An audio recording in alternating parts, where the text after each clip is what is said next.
કહેવત છે કે જાગતા નરે સદા સુખી, પણ પાટણમાં વહીવટી તંત્ર નિંદ્રા અવસ્થામાં હોય તેવા દ્રશ્યો સામે આવ્યા છે। શું છે સમગ્ર મામલો જાણવા માટે જુઓ વરસાદ પહેલા ઓવરબ્રિજે ચિંતા વધારી।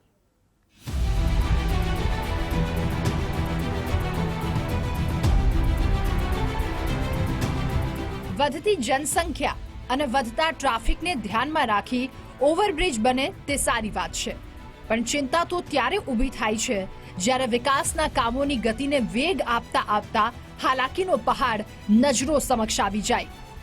વાત છે વરસાદ પહેલા સામે આવેલા ટી આકારના ઓવરબ્રિજની।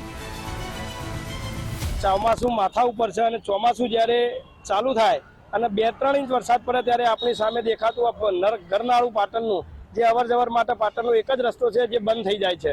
અત્યારે બીજો રસ્તો જે પાટણનો અવરજવર માટે ખુલ્લો રહેતો હતો જે ફાટકવાળો, એ રસ્તા ઉપર બ્રિજની કામગીરી ચાલુ હોય, જેના કારણે એ રસ્તો બંધ છે અત્યારે। એટલે ચોમાસામાં જો વરસાદ થાય તો આ રસ્તો બંધ થઈ જવાની શક્યતાઓ રહેલી છે।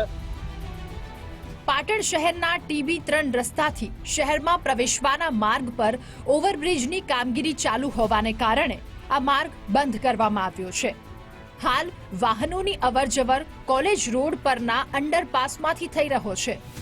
જો કે સ્થાનિકોનું કહેવું છે કે સામાન્ય વરસાદમાં અંડરપાસ પર સ્વિમિંગ પુલ બની જાય છે, તેથી પાણી પહેલા પાળ બંધાય તે ખૂબ જરૂરી છે। પાટણમાં જે રેલવેના ઓવરબ્રિજ બની રહ્યો છે તેના કારણે અવરજવર માટે લોકો પાટણની પ્રજાને ખૂબ તકલીફ પડી રહી છે અને પાટણ નગરપાલિકાએ આ બાબતમાં ચિંતા કરીને અને ચોમાસાની શરૂઆત થાય એ પહેલા યોગ્ય રસ્તો પાટણ સિટીમાં આવવા અને જવા માટેનો યોગ્ય રસ્તો જો વ્યવસ્થિત રીતે શરૂઆત કરી દેવામાં આવે અને એની પાટણની પ્રજા માટે ચિંતા પાટણ નગરપાલિકા કરે એવી અમારી માગણી છે।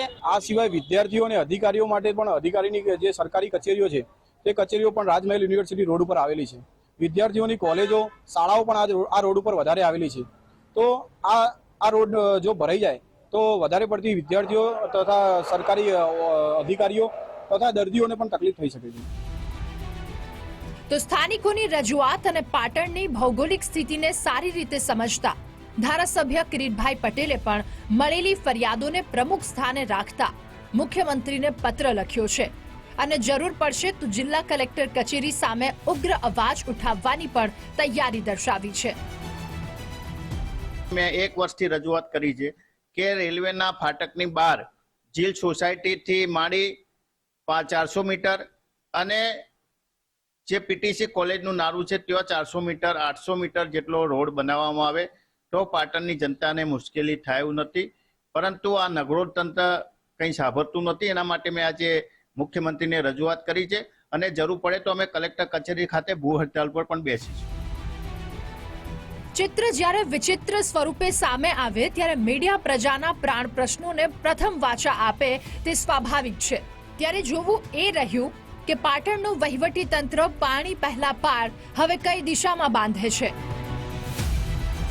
અખ્તર મંસૂરી,